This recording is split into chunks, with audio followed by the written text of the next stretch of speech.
This is DCS, Digital Combat Simulator, and we are going to do a cold and dark start on the Mirage M-2000C.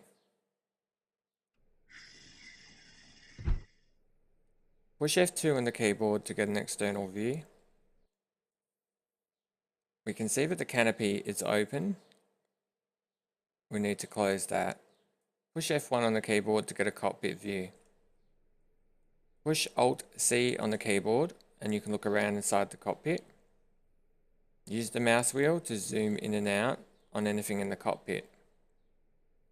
Push Alt-C on the keyboard and then you can click on anything in the cockpit. You need to go over to this red lever. Right click on the lever. It'll bring the cockpit closed but not all the way.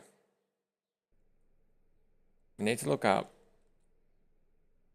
Up here is the canopy rest lever. We need to click this yellow box. Left click on that, it'll close the canopy all the way. Then go back down to the red lever and left click on the lever and it will lock in place.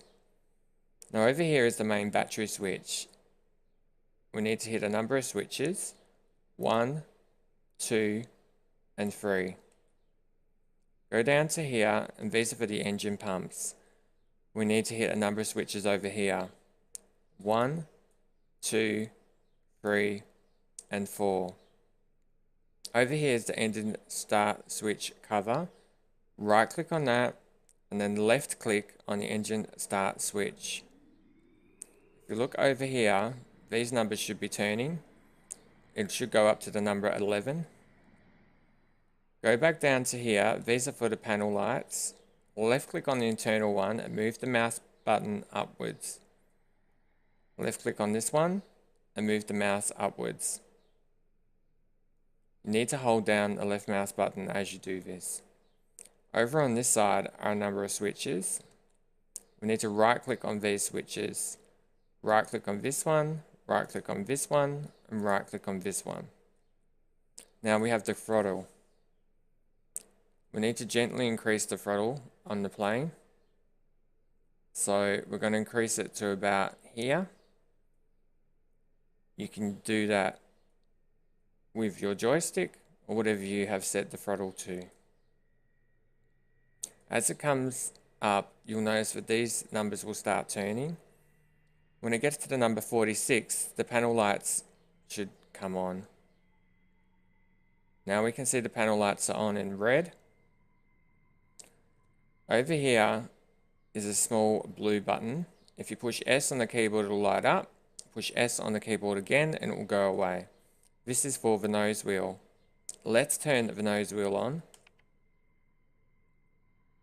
We can increase the throttle a little bit more and the plane will start moving. On the keyboard is Z and X. You can maneuver the plane to the right with X. You can maneuver the plane to the left with Z. Let's taxi over to the runway.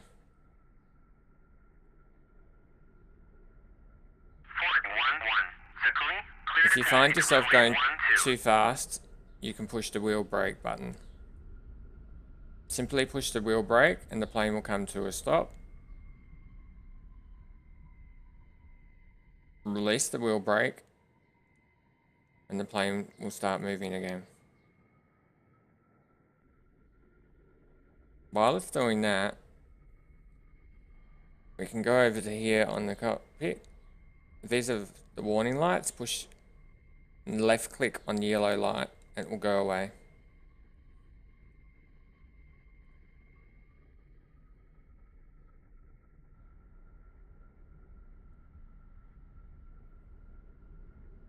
This plane does not require a lot of runway to take off, but you will find you may need to slow the plane down in order for the nose wheel to be responsive.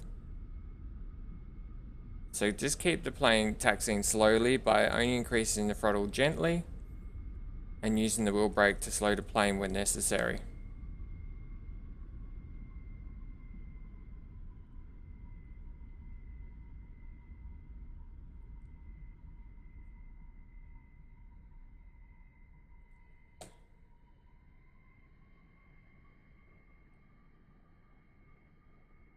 You may find by pushing the F2 button on the keyboard, it can be easier to taxi around.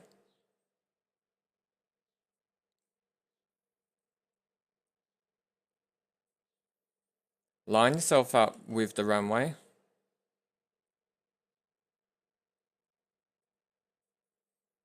And then reduce the throttle. Unable to clear for takeoff. And apply the wheel brake. Fort 1-1. Sakuli, you are cleared for takeoff when ready. Climb 300 at QFE 29.88. Jump into the cockpit and look down here. The blue light is still on. We need to make sure that blue light is off so that we lock the nose wheel. Push S on the keyboard, the light will turn out.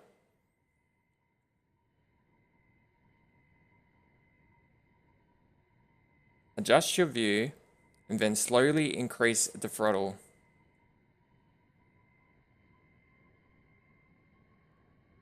Do not increase the throttle all the way.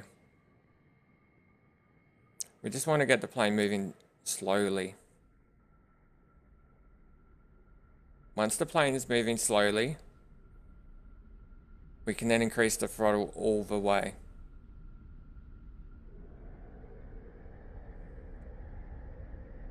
Keep the plane aligned on the runway and pull back gently on the joystick. The plane will take off. You can switch to an external view by pushing F2 on the keyboard. The gears are still down. Push G on the keyboard to bring the gears in. And you are now airborne. Enjoy your flight.